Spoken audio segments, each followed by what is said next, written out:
Olha, os bolsonaristas estão em pânico. O Gustavo Geyer está assim, olha, se tremendo todo. O Nicolas está em pânico, o Bia Kicis em pânico, o Jordi lá também em pânico. Por quê? Olha, coincidência ou não, não sei se é realmente, logo depois do Flávio Dino e do Gonê serem aprovados nessa quarta-feira, dois parlamentares bolsonaristas foram cassados. Primeiro, o líder, presidente da bancada evangélica, eles escolhem lá um presidente, ele é o presidente da bancada evangélica, que é o Silas Câmara, foi cassado pelo TRE do Amazonas. Tá? Silas Câmara vai ficar aí perambulando mais umas semanas pelo Congresso. Se bem que está entrando em recesso, não vai, né? Mas demora algumas semanas para que a cassação seja efetivada, né? A gente viu lá no caso do Doutor Dallagnol, mas estará cassado Silas Câmara e os votos dele serão aí redistribuídos. Distribuídos não, serão considerados nulos e aí vai ter que ter uma redistribuição aí de vagas lá no Amazonas por conta da mudança no coeficiente eleitoral. Ok. Uma coisa. E aí logo depois, este deputado aqui, que eu vou mostrar a foto, e essa foto faz 10 dias, tá? Né? Este aqui, o do meio, que está na foto com o Gustavo Geyer e com o... Olha, ele fala do Flávio Dino, diz que o Flávio Dino é gordo. Olha o tamanho do Bolsonaro na foto, tá? Pois bem, este deputado aqui é o Fred Rodrigues, deputado estadual de Goiás. O Fred Rodrigues, olha, foi a última coisa que fez o Gonê como procurador-geral eleitoral interino, porque a partir de segunda-feira ele será o procurador-geral da República e o procurador-geral eleitoral já não interino, efetivado. E qual foi a última coisa que fez o Gonê? Caçou o deputado bolsonarista. Pois bem, o Gonê, ele é procurador, ele não pode caçar, ele pode pedir a cassação. E foi o que fez o Gonê. O Gonê pediu a cassação do deputado bolsonarista porque ele, em 2020, não apresentou as contas da campanha. Ele foi candidato a vereador em 2020 em Goiânia, cidade aí até do Gustavo Geyer, e ele não apresentou as contas da campanha, ele perdeu o prazo. Ele só foi apresentar as contas da campanha dele um ano depois da eleição, ou seja, mas muito além do prazo, quando já tinha um processo para cassar o mandato dele e para torná-lo inelegível por 8 anos, exatamente por não ter apresentado as contas da campanha. Para quem não sabe, todos os candidatos, inclusive eu que fui candidato e depois não fui, tem que apresentar as contas da campanha. No meu caso foi fácil, que era tudo 0, 0, 0, 0, 0. Mas os candidatos têm que apresentar contas da campanha para que o TRE, e depois, se for o caso, o TSE, veja as contas e veja se os gastos foram feitos em concordância. Por quê? Porque mas muito candidato usa a campanha para roubar dinheiro. Como, Thiago? Eles pegam dinheiro do fundo eleitoral, que é dinheiro público, e aí o partido coloca na campanha do cara. Imagina um partido vai lá, coloca 100 mil na campanha de alguém. E se alguém chega e fala, pô, eu não vou gastar esses 100 mil não, eu vou embolsar. Eu já vou ser eleito mesmo, ou não vou ser eleito mesmo, vou pegar essa grana. E aí o cara vai lá e pega a grana e fala que gastou numa gráfica. A gráfica é do amigo dele, ó, fiz santinho. Santinhos nunca são impressos e ele pega o dinheiro para ele. É só um exemplo aí, isso acontece muito, mas muito mesmo. Olha, mais do que você pode imaginar, viu? E aí, quando um candidato não apresenta suas contas de campanha, é um indício fortíssimo de que ele fez coisas erradas com o dinheiro. Então o que acontece é que o Fred Rodrigues não apresentou contas de campanha, começou um processo para caçá-lo, e aí, em 2022, ele foi candidato a deputado estadual e foi eleito com o apoio do Bolsonaro. Inclusive, ele fazia santinhos, que estava ele e o Gustavo Geyer, e o Bolsonaro, os três juntos. Era um voto casado, né? Deputado estadual, federal e presidente da República, os três juntos no santinho. Ok, aí o que acontece? Ele foi eleito e aí começou um processo de cassação do seu mandato porque ele deveria estar inelegível porque não apresentou as contas da campanha quando foi vereador, candidato a vereador. O processo chegou ao TRE e o TRE de Goiânia só tem o Bolsominion e absolveram ele. Aí o Ministério Público recorreu, chegou ao TSE, onde Gonê, o novo Procurador-Geral da República, era o Procurador-Geral Eleitoral interino. Pois bem, o Gonê pediu aí a cassação dele. Então tem que ser cassado, viu? Isso aí é crime e é para cassação, é crime eleitoral. Cassação e ineligibilidade por 8 anos. Pois bem, eis que caiu o processo, foi sorteado relatora e caiu nas mãos da Carmen Lúcia. A Carmen Lúcia demorou um pouco, demorou com o processo, mas nessa semana ela adiantou o processo e foi a julgamento no plenário virtual. Na quinta-feira já tinha aí 4 ministros já tinham votado, mas os votos não eram públicos. Faltava o Cássio Nunes. O Cássio Nunes chegou a pedir vistas. E aí é que aconteceu a melhor parte. Ai, Cássio Nunes, Cássio Nunes. O Cássio Nunes ia pedir vistas. E aí, eu nem ia falar desse caso porque quando pede vistas, ele tem, pelo regimento atual do TSE, ele tem 60 dias para colocar em pauta. Ou seja, se você pensar que agora estamos em dezembro, isso foi dia 16 de dezembro, 15, 60 dias, quer dizer, só no meio de fevereiro para isso aí voltar para a pauta. Então é muito tempo que teria aí o Cássio Nunes para atrasar o processo. Eis que o Cássio Nunes, no dia seguinte, não apenas pautou o processo, não. O Cássio Nunes colocou na pauta, voltou para a pauta o processo e ainda fez o seguinte: concordou com tudo o que a Carmen Lúcia disse. Ó, ele cometeu crime eleitoral, ele tem indício aí de problema nas contas dele, ele perdeu o prazo, ele também perdeu o prazo para recorrer, ele perdeu todos os prazos possíveis aí, o deputado, então ele tem que ser cassado. Cássio Nunes votou para caçar o deputado Bolsominion, aliado, amigo do Bolsonaro, que esse deputado, para quem não sabe, faz 10 dias o Bolsonaro estava em Goiânia, ele deu para o Bolsonaro o título de cidadão de Goiás, tá? Na Assembleia Legislativa de Goiás. Então, 10 dias depois do deputado dar ao Bolsonaro o título de cidadão honorário de Goiás, o Cássio Nunes, aquele que o Bolsonaro dizia, eu tenho 2 ali, 20% do STF, mostrou que pelo menos no TSE você não tem o Cássio Nunes não, viu, Bolsonaro? O Cássio Nunes concordou em 100%. Foi caçado o bolsonarista por 7-0. 7-0 bolsonarista. Eu não imaginava. Eu imaginava que o Cássio Nunes ia pedir vista, tentar ganhar tempo, que o Raul Araújo, que é o corregedor, também ia pedir vista para ganhar mais 2, 3 meses, aí até pautar, tudo mais, iam tentar alguma coisa, que no fim ia ser 5-2, talvez até um 4-3 ali para caçar o deputado. 7-0 eu não imaginava. Todos abandonaram o Bolsonaro e o bolsonarismo. O Cássio Nunes, que eu lembro que durante o governo Bolsonaro, ele rasgava a lei brasileira para emitir decisões favoráveis ao que o Bolsonaro queria. Lembro de uma vez, eu estava assistindo ao vivo na TV Justiça, eu estava trabalhando e assistindo a TV Justiça na TV, né, ao vivo. Era um julgamento sobre a pandemia. E o Cássio Nunes pegou uma decisão da Suprema Corte da Califórnia, lá dos Estados Unidos, para embasar que igrejas deveriam ficar abertas no Brasil e que não teria que se usar máscara, não precisaria ser obrigatória a máscara.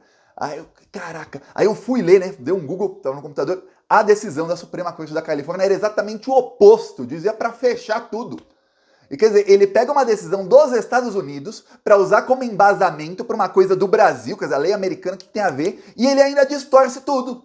Como se colocou no Google Tradutor e saiu o contrário, talvez, não sei. Para quê? Ou seja, tá rasgando a lei do Brasil e rasgando a decisão lá dos Estados Unidos para favorecer o Bolsonaro. Esse era o nível do Cássio Nunes, tá? Aí nos últimos meses, o que aconteceu? O Cássio Nunes passou a fazer acenos ao Lula. Lembrando, o Cássio Nunes era desembargador do TRF2, ele foi indicado pela Dilma. O Cássio Nunes tem uma história de ser progressista, de esquerda. Muitos se surpreenderam aí com ele ser indicado pelo Bolsonaro ao STF. Quando ele foi indicado, eu falei, olha, ou o Bolsonaro sabe alguma coisa muito cabeluda do Cássio Nunes, que ele pode usar como chantagem pra sempre pra esse cara ficar do lado dele, ou ele vai ser traído ainda no primeiro ano do governo Lula. E olha que quando o Cássio Nunes foi pra STF, ninguém ainda nem imaginava que o Lula seria candidato à presidência e que ganharia do Bolsonaro. Mas eu já falava, o Lula vai ser candidato, o Lula vai ganhar, esse pesadelo aí vai acabar e o Brasil vai voltar a ser feliz. Aconteceu. O Cássio Nunes traiu o Bolsonaro já no primeiro ano de governo Lula. Tá começando. O Lula, faz algumas semanas, indicou um amigo do Cássio Nunes para ser desembargador no TRF1. Para quem não sabe, acontece o seguinte, para quem quer ser juiz, precisa passar num concurso. Mas para ser desembargador, não.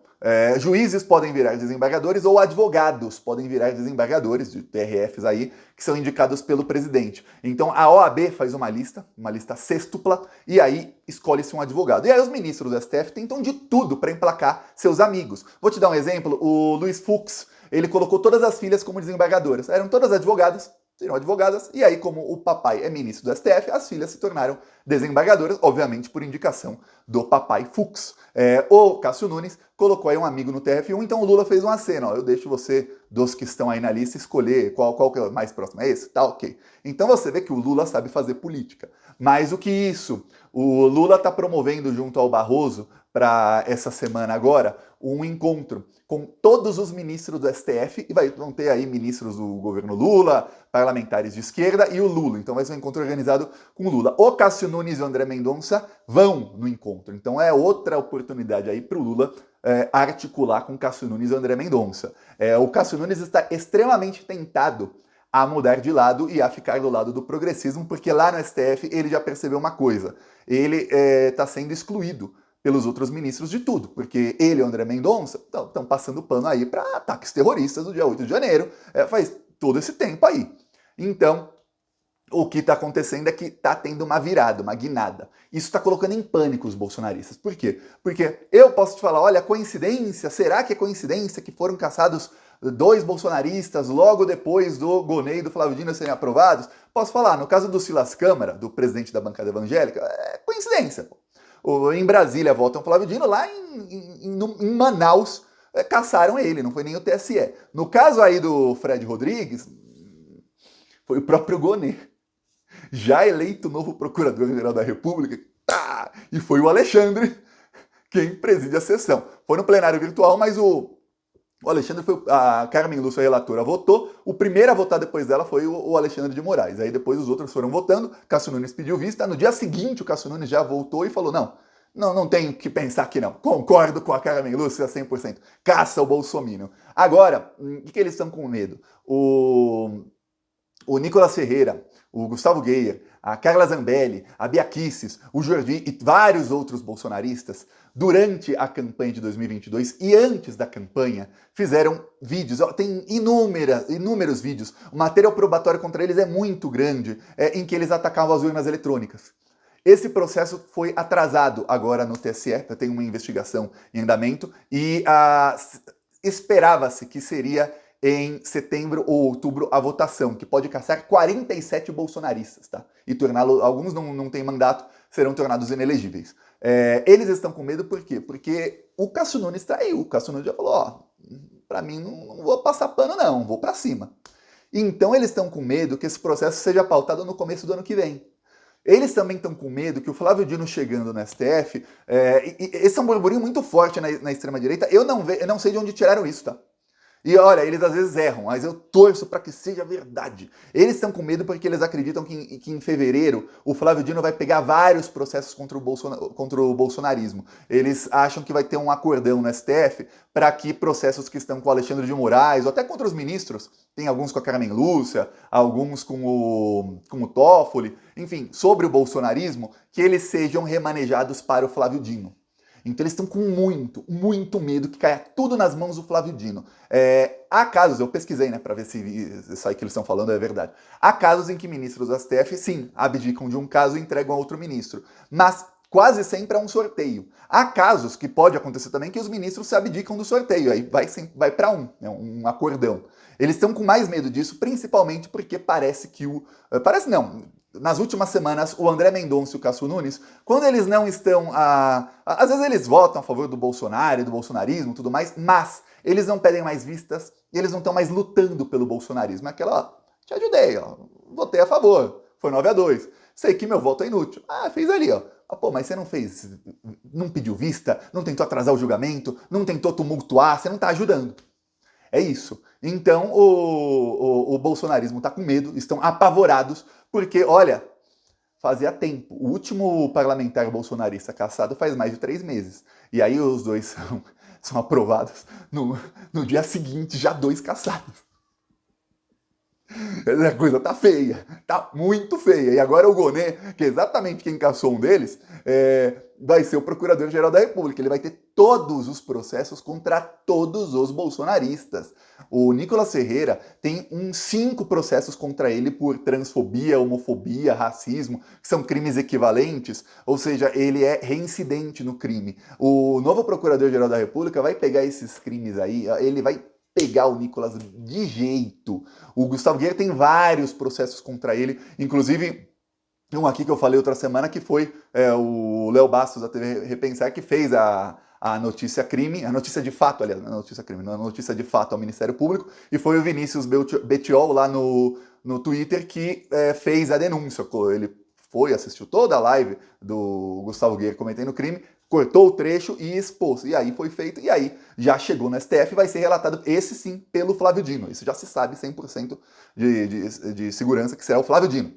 Então veja, a coisa vai ficar muito ruim para eles. Nesse aí do Gustavo Guerra, o Flávio Dino com certeza vai acelerar isso aí. Ele, se condenado, ele já perde o mandato. Se for condenado a mais de 4 anos, ele pega a jaula. A pena máxima é 5 anos, só que ele é reincidente. Quando é reincidente, agrega mais na pena. Então vai ficar ruim aí para os bolsonaristas. Quando tá ruim para eles, é porque tá bom para o Brasil. Então tá tudo dando certo. Espero aí que você tenha um excelente final de ano. Seguimos aqui na luta. Falou!